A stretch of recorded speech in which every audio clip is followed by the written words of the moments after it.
Yan, so maganda nga po mga idol. So, meron tayong gagawin dito na Rouser 180. So ito naman na stock ng isang buwan, mahigit.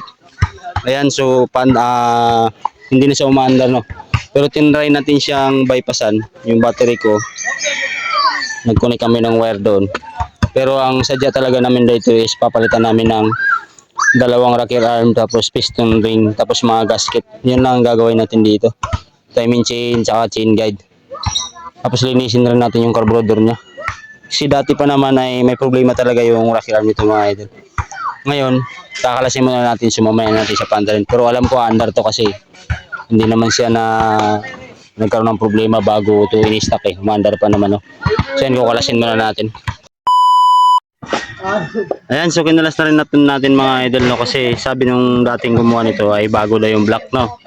Ngayon kinalas natin, so may nasilip agad tayo kasi mahirap tanggalin yung block, mahirap tanggalin yung piston niya. So ang problema, naka-bore 75 na. So ang Rouser kasi mga idol, hindi siya ina-advise na nire-rebore. Okay. Ang problema din ito, nagsinungaling yun. Sabi doon may-ari, pinalitan daw bago black. Ayan, pinalitan daw yung bagong black. Eh hindi naman bago yan. Luma yan eh. Di ba? Yung dati pa. Oo, yung dati pa rin eh. Kasi sabi nung may-ari, pinalitan daw ng buong black bago daw.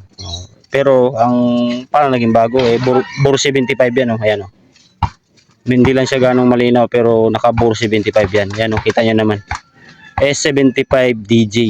Yan. Ngayon gagawin natin, babawasan natin kunti yung ring niya kasi subang sikip. Ang hirap niyang bunutin dito sa block. Ngayon linisin natin, tapos papalitan natin yung rocker arm dito. Papalitan natin yung rocker arm niyan para magiging maganda na ulit yung ano niya, kasi ito yung madalas na problema niya talaga palagi, yung rocker arm. Kasi kita nyo naman, no.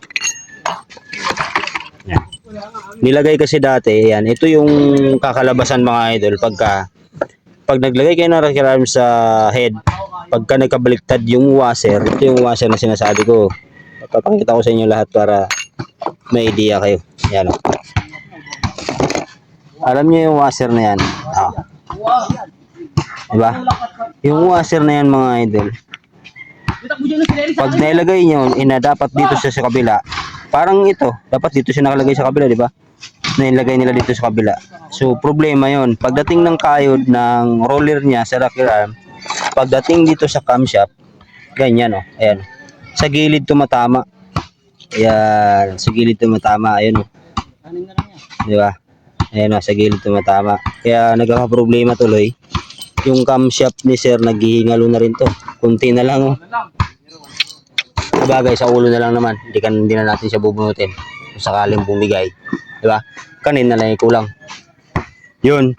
Tapos, sira yung roller guide. Ayan, ang lalaki ng uga, oh. Ang laki ng uga. Pareho, dalawa.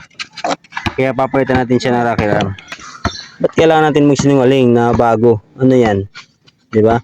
Sabihin nyo na lang na pinaribor nyo, hindi yung sasabihin nyo na bagong block. Kasi malalaman at malalaman yan, kasi susunod na gagawa, kahit sinong mekaniko, malalaman na pinaribor lang kasi wala namang stock na may number dito na 75, 150, 25, di ba? Kung walang idea din yung may-ari ng motor, wag yun naman din babanatan ng babanatan mga idol. Kawawa naman. Diba? So ngayon, ayusin na lang natin muna, no, lahat. Ayusin na muna lahat to. Linisin muna natin, tapos mamaya titingnan natin kung ano yung magiging andar niya. Right.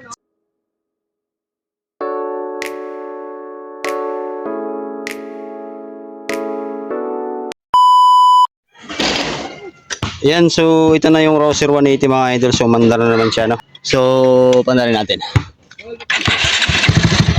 Yun. Mandar na siya, oh.